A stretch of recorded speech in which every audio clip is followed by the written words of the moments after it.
So we're at the kind of lookout, and you can see the open water out there. So technically you could dive in there and then come over to basically where we are.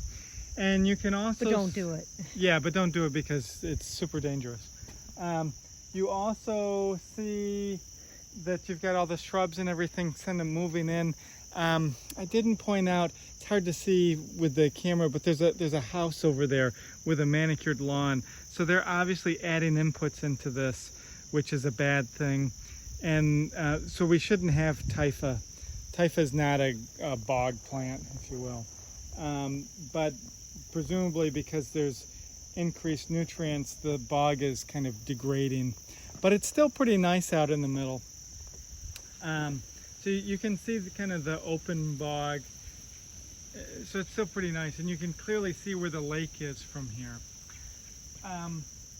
Just a couple plants that we didn't, just a teeny bit of repetition.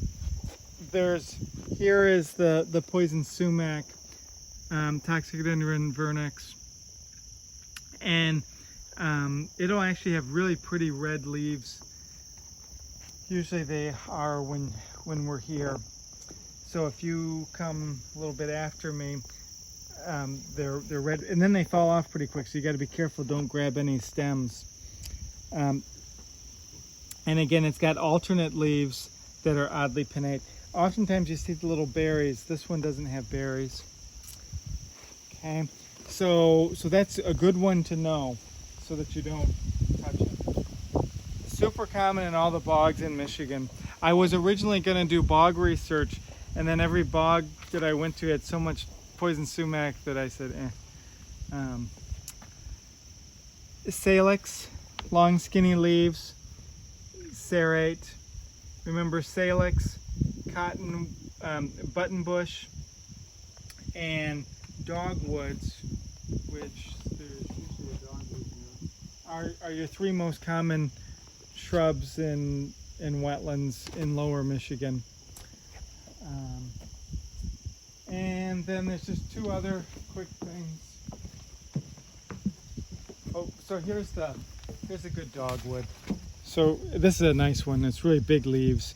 The vein hugs the edge. And then remember how you would double check this is you rip it and see that stringy in between. Okay.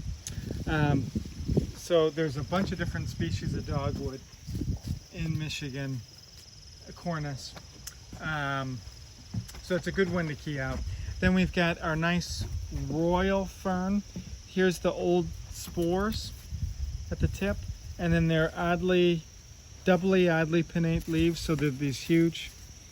And this is kind of typical of it. It gets really quite big. I've seen it taller than me before. I showed you it in my yard as well. And then as we kind of walk out of here,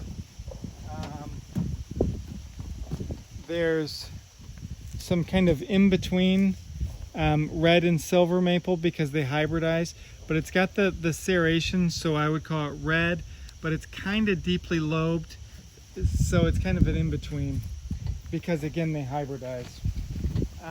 And then a familiar fern that we see almost everywhere is our Onoclea sensibilis.